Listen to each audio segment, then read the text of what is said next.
Parul university के placements का कोई रिप्लेसमेंट नहीं, इसलिए टॉप कंपनीज की फर्स्ट चॉइस। आप तो समझ ही गए होंगे। Join Parul university, Vadodara, Gujarat. प्रधानमंत्री नरेंद्र मोदी सऊदी अरब की 2 दिवसीय यात्रा पर रवाना हो गए। सऊदी अरब के क्राउन प्रिंस और पीएम मोहम्मद बिन सलमान के निमंत्रण पर प्रधानमंत्री नरेंद्र मोदी सऊदी अरब की यात्रा पर गए हैं। भारत और सऊदी अरब के बीच सामरिक साझेदारी की वजह से ये दौरा महत्वपूर्ण है। सऊदी में प्रधानमंत्री नरेंद्र मोदी की वहां के टॉप लीडरशिप के साथ अहम मुद्दों पर चर्चा पर बातचीत होगी। रक्षा से लेकर आर्थिक मसले पर वार्ता होने की पूरी संभावना है। इसके अलावा हज कोटे पर भी बातचीत होने की संभावना है।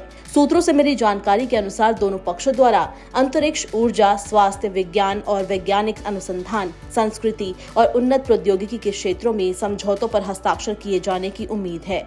वैसे शीर्ष नेताओं के बीच होने वाली बैठक में मौजूदा वैश्विक माहौल को लेकर भी चर्चा होगी। पीएम मोदी की इस दौरे की सबसे खास पहलू रणनीतिक साझेदारी परिषद की दूसरी बैठक होगी। साल 2019 में इस परिषद की स्थापना की गई थी।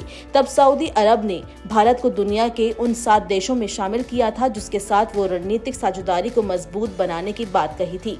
परिषद के तहत आपसी साझेदारी को मजबूत बनाने के अलग अलग क्षेत्र में कई तरह की समितियों का गठन किया गया है। विदेश सचिव विक्रम मिस्री ने बताया कि इन समितियों की लगातार बैठकें हो रही थी।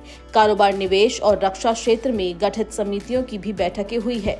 इसकी अब दोनों शीर्ष नेताओं के स्तर पर समीक्षा होगी। जिस तरह से मध्य एशियाई क्षेत्र की स्थिति है, उसमें भारत को उम्मीद है कि वो सऊदी अरब को हथियारों की आपूर्ति करने में एक प्रमुख देश होगा। भारत के लिए सऊदी अरब की अहमियत इसलिए भी है कि ये देश इस्लामिक देशों के संगठन OIC का एक मजबूत सदस्य है। पाकिस्तान इस संगठन में जिस तरह से भारत विरोधी मुद्दों को हवा देने की कोशिश करता है, उसे संतुलित करने के लिए भारत को सऊदी अरब की मदद चाहिए। इसके साथ ही विदेश सचिव विक्रम मिस्री ने कहा कि पाकिस्तान की पुरानी आदत है कि वो OIC का गलत इस्तेमाल करता है। हम उसकी आदतों को लेकर अपने दूसरे मित्र देशों को जानकारी देते रहते हैं। उन्होंने ये भी बताया कि आगामी यात्रा में हज यात्रियों की संख्या बढ़ाने पर भी बात होगी। ये भारत की प्राथमिकता रही है कि हज यात्रा पर जाने वाला कोटा बढ़ाया जाए। वहीं प्रधानमंत्री नरेंद्र मोदी ने अपनी यात्रा से पहले दोनों देशों के लिए एक खास संदेश भी दिया। पीएम मोदी ने कहा कि भारत सऊदी अरब को क्षेत्र में सकारात्मकता और स्थिरता की शक्ति मानता है और दोनों देशों के बीच बढ़ते रक्षा और सुरक्षा संबंध और सहयोग गहरे आपसी विश्वास को दर्शाता है।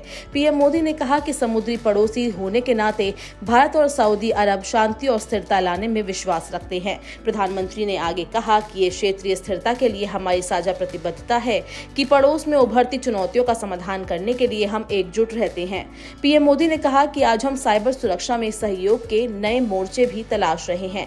पीएम ने कहा कि आज की परस्पर जुड़ी दुनिया में इसके बढ़ते महत्व को पहचानते हुए पिछले साल हमने एक महत्वपूर्ण उपलब्धि हासिल की और दोनों देशों की सेनाओं ने पहला संयुक्त अभ्यास भी किया। पीएम ने आगे कहा कि आज मैं क्राउन प्रिंस और प्रधानमंत्री महामहिम प्रिंस मोहम्मद बिन सलमान से मिलने के लिए उत्सुक हूँ।